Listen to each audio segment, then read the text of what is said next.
자, 그래서 이제 분교재에 들어가셔서 7번 분계와 전기. 자, 이제 우리가 거래가 맞다. 그럼 장부에다 써야 되겠다. 그러면 분계를 해야 되는데 분계가 뭐냐? 자, 내용 볼게요. 자, 분계와 전기 그래놓고 분계는 거래가 발생하면 거래의 내용을 차변 요소와 대변 요소로 구분하여 계정에 기입할 과목과 금액을 결정하는 것을 분계라 한다. 자, 분계 절차를 보면 발생한 거래가 회계상의 거래가 맞는지 먼저 확인을 하는 거예요. 그래서 거래가 맞다. 그러면 어디에다가 2번 거래의 내용을 차변에 들어갈 내용과 대변에 들어갈 내용으로 나누는 거예요. 그래 놓고 차변, 대변 요소에 대한 정확한 이름, 계정 과목을 정하고 그리고 각 계정에 기입할 금액을 정한다. 이게 분계예요. 자, 쉽게 간단히 설명드리면 무슨 얘기예요? 자, 회계에서는 뭐 왼쪽, 오른쪽, 위쪽, 아래쪽 여러 군데가 있는 게 아니라 무조건 왼쪽과 오른쪽밖에 없다고 그랬어요. 그죠?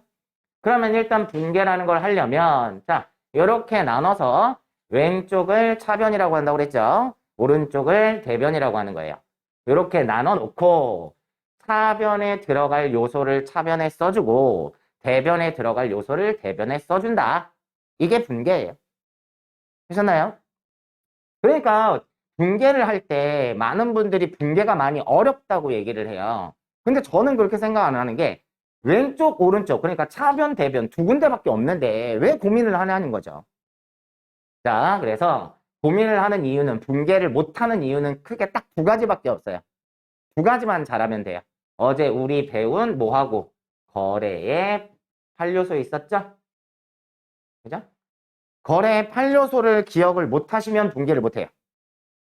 자, 날 나온 김에 8요소 뭐뭐 있었죠? 자산부터 볼까요? 자, 자산이 증가하면 차변, 그죠? 그 다음에 자산이 감소하면 반대쪽, 그죠? 그럼 자산이 감소하면 대변. 부채는 자기 자리가 어느 변이라고 그랬죠? 대변이니까 증가하면 대변, 그죠? 반대로 감소하면 반대쪽이죠? 그래서 부채가 감소하면 차변. 자본은 원래 자리가 어디라고 그랬죠? 대변이니까 자본은 증가하면 어느 변? 대변. 감소하면 차변이 되겠죠. 자, 요게 재무상태표 계정에 대한 얘기고 손익계산서 계정에는 뭐뭐가 있죠? 수익 비용이 있었죠. 그죠? 그래서 수익은 자기 자리가 어느 변? 대변. 그래서 수익이 발생하면 대변이고 비용은 원래 자리가 어디? 차변이라고 그랬죠. 그래서 비용이 발생하면 차변이라고 했어요. 우리 조금 있다가 뒤에서 결산이라는 걸 좀 배울 텐데 결산에 가면 수익이 소멸되는 경우나 비용이 소멸되는 경우도 나타나게 돼요.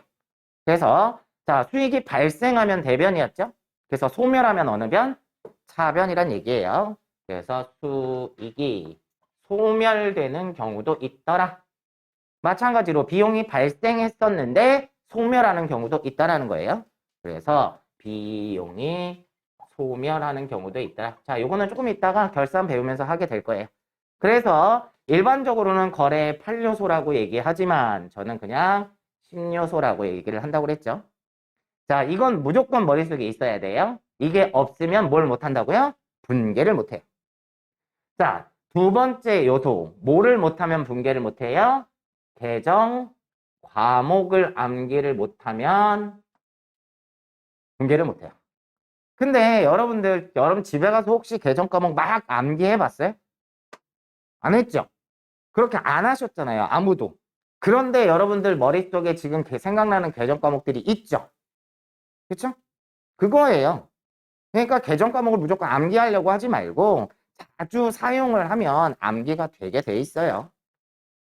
그런 것도 계속 연습을 시켜 드릴 거예요. 오늘도 마찬가지로 분계 문제 풀면서 여러 가지를 연습시켜 줄 건데 딱 분계를 잘하고 못하고는 딱 요 두 가지밖에 없어요. 이 두 가지 요소만 잘 기억하시면 분개는 충분히 하는 거고. 제가 저번에도 그 얘기 했죠. 회계의 거의 80%가 분개예요. 그리고 여러분들은 더 편해진 게 뭐예요? 옛날에 저는 부기를 배울 때는 수기로 다 했어요. 시험 볼 때도 시험장에 가서 시험 보잖아요. 자격증 시험 보는데 갱지 있죠? 옛날 시험지. 거기에다가 연필을 샤프로 써가지고 틀린 거 지우고 이렇게 작성을 했어요. 그리고 분개를 하고 우리가 전기라는 걸 또 해줘야 되거든요. 근데 이 전기도 옛날에 수기로 할 때는 T 계정을 다 그려가지고 여기 현금 계정에 현금이 들어왔다 나갔다 이런 것들을 일일이 수기로 작성해줬어야 됐어요. 근데 여러분들은 진짜 편한 게 분개만 해놓으면 알아서 전기를 해줘요. 컴퓨터 안에서. 그러니까 여러분들한테는 분개라는 게 예전보다 더 중요해진 거죠. 자, 그래서 요 두 가지만 잘 기억을 하시면 분개를 잘 하실 수 있을 겁니다. 자, 그게 지금 분개에 대한 얘기고요. 그 다음 밑에 보세요. 전기라는 게 나와요. 전기. 자, 전기는 분개한 거래를 각 계정에다가 옮겨 적는 절차를 말한다. 자, 근데 제가 어제 잠깐 설명을 드렸어요. 전기라는 걸 왜 하냐? 그냥 분개만 하면 되지 않냐? 있었던 거래를. 근데 이런 문제가 발생할 수 있다고 그랬어요. 자, 예를 들어서 우리가 1월 1일부터 뭐 한 달치만 본다고 치면 1월 31일까지는 무수히 많은 거래들이 발생할 수 있다라는 거예요. 자, 무수히 많은 거래들이 발생을 해요. 그런데 이거를 분개장이라는 장부에다가 분개를 이렇게 다 해놓고 분개만 해놨는데 어느 날 사장님이 와갖고 그 얘기를 하는 거예요. 야, 이번 달에 상품 얼마나 팔았니? 우리 상품 얼마나치나 팔았니? 그러면 나는 회계 담당자로서 뭘 해야 되는 거예요? 자, 분개한 내용 중에 상품 매출이라는 것들만 다 찾아내야 돼요. 대변에 있는 상품 매출. 그래서 찾아서 일일이 계산기로 더해가지고 알려줘야 된단 말이에요. 그럼 너무 불편하잖아요. 그래서 계정에다가 상품 매출이라는 계정에다가 자, 상품을 팔면 수익이 생긴다고 그랬죠? 그럼 수익은 어느 변에 쓰기로 했어요? 대변에 쓰기로 했단 말이에요. 그러면 나중에 사장님이 한 달치 상품 매출 얼마나 했니? 그러면 분개장을 다 뒤져서 볼 필요가 없다는 거예요. 뭐만 보면 돼? 상품 매출 계정에 대변에 있는 금액만 보면 된단 말이에요. 이러한 것 때문에 분개를 하면 전기까지 해주라는 얘기예요. 보셨나요? 그래서 여러분들이 기억을 하실 때는 분개를 하면 당연히 전기를 해야 된다. 그래서 전기는 전기라는 말을 쓰기도 하고요. 이기라는 말을 쓰기도 해요. 무슨 뜻이냐면 옮겨 적는다 이런 뜻이에요. 자, 그래서 자, 밑에 책의 내용에 보시면 간단한 예제가 나와 있어요. 자, 예제 보시면 분개와 전기 방법 그래놨죠. 자, 그래서 문제에 이렇게 써 있어요. 자, 1월 8일. 자, 상품 5만 원을 구입하고 대금은 현금으로 지급하다. 현금으로 하다 이렇게 나와 있죠. 자, 그럼 이건 일단 여러분이 먼저 파악해야 될 거. 얘는 거래예요? 아니에요? 거래가 맞죠? 왜요? 상품이라는 자산이 들어왔고 현금이라는 자산이 나갔잖아요. 그러니까 거래가 맞는 거죠. 거래가 맞으니까 뭘 해야 돼요, 우리는? 분개를 해야 되겠죠. 그죠? 자, 그러면 분개해 볼게요. 자, 차변과 대변으로 나눠서 상품을 5만 원을 구입했다고 그랬잖아요. 그죠? 자, 그러면 뭐가 생긴 거예요? 상품이라는 자산이 생긴 거죠? 그럼 자산이 증가하면 어느 변에 쓰기로 했어요? 차변에 쓰기로 했죠. 그럼 차변에다가 무슨 자산? 지금 무슨 자산 샀어요? 그냥 상품. 상품이 생겼다 이렇게 쓰는 거예요. 얼마짜리? 5만 원짜리. 자, 지금 상품을 샀다. 자산이 들어왔다라는 건 결과죠. 그죠? 그럼 원인이 있을 거 아니에요. 그죠? 그러면 상품이 왜 들어왔어요? 현금 주고 샀으니까. 그렇죠? 그래서 모든 거래는 거래의 이중성을 갖는다고 그랬잖아요. 그죠? 원인이 있으면 결과가 있고 결과가 있으면 원인이 있다. 그쵸? 그래서 이렇게만 쓰는 경우는 없다는 거예요, 분계는. 항상 차변 요소와 대변 요소가 같이 나타나니까. 자, 그러면 현금 주고 샀으니까 현금이 나갔겠죠? 그럼 자산이 감소했으니까 어느 변에? 대변에. 무슨 자산? 현금. 이렇게 분계를 하시라는 거예요. 이게 분계예요. 자, 그럼 분계를 하면 모두 해야 된다고요? 전기도 해야 되는 거예요. 그러면 전기는 상품이라는 계정과 지금 현금이라는 계정이 나왔잖아요. 그죠? 그러면 얘네들을 여기에다가 각각 한 번씩 더 옮겨 써주는 거예요. 근데 여러분들 이 회계를 공부를 해보신 분 중에 전기를 하세요. 어떤 분들은 수업할 때 전기할 때 뭐 이렇게 X초로 뭐 이렇게 해야 된다. 뭐 그런 얘기들을 가끔 하는데 원리를 설명을 하는 게 아니라 반대쪽에 걸 써야 돼요 라고 그런 식으로 많이들 설명을 하더라고요. 근데 자 이제 잘 보세요. 전개를 해볼게요. 자, 상품이라는 자산을 사서 상품이라는 자산이 늘어난 거잖아요. 맞죠? 회사에. 그러면 상품이라는 계정을 찾아요. 상품이라는 계정에 증가하면 어느 변이죠? 얘는? 자산이니까? 증가하면 차변이죠. 그럼 차변에다가 증가했으니까 5만 원 이렇게 쓰면 상품이 5만 원 증가했구나라고 알 수 있는 거예요. 이것만 봐도. 이거 시험에 잘 나와요. 이론 문제로 등장을 해요. 여러분한테 전기를 하라고 나오는 문제가 아니라 주로 계정을 이렇게 그려놓고요. 사변과 대변에다 써놓고 1번, 2번, 3번, 3번, 4번 이래 놓고 다음 설명 중에 옳지 않은 것은 이런 걸 물어보기도 해요. 그래서 이 계정 자체를 좀 이해를 하셔야 돼요. 상품은 자산이니까 증가하면 차변이고 감소하면 대변인 거예요. 근데 지금 상품을 사서 5만 원이 증가했으니까 상품이 5만 원 증가했다 이렇게 쓰는 거예요. 여기까지 되셨나요? 그런데 얘를 어떻게 샀는지 궁금한 거야. 상품을 어떻게 샀어요? 뭐 주고 샀어? 현금 주고 샀죠. 그래서 여기에다가 현금이다 이렇게 써주라는 거예요. 그럼 요걸 썼죠 지금? 상품 계정을 썼으니까 현금 계정 써야 되겠네? 그럼 현금 계정을 찾아요. 현금 계정 찾아서 현금 계정 얘도 자산이잖아요. 근데 현금이라는 자산이 증가했어요? 감소했어요? 감소했잖아. 그럼 자산이 감소하면 어느 변에? 대변에. 얼마? 5만 원이 감소했다. 됐죠? 왜 감소했죠? 얘? 그렇죠. 그 상품 사느라고. 이렇게 쓰라는 거예요. 이게 전기입니다. 근데 아까도 말했다시피 여러분 시험 문제에는 전기를 하라는 문제가 나오는 게 아니라 이렇게 자, 계정을 만약 예를 들어서 이렇게 그려놓고 요것만 봐도 분계를 할 수 있겠죠. 그렇죠? 그래서 여러분들은 어떻게 연습을 해야 되냐면 분계를 전기할 수 있어야 되고요. 전기되어 있는 걸 다시 분계로 바꿀 줄도 알아야 돼요. 그리고 요것만 봐도 그 거래가 무슨 거래인지를 알 수 있어야 돼요. 시험 문제는 그런 것들이 나와요. 그래서 다음 이렇게 그려놓고 이거에 대한 설명 중 옳은 것은 뭐 이런 식으로 문제가 나오기도 하니까.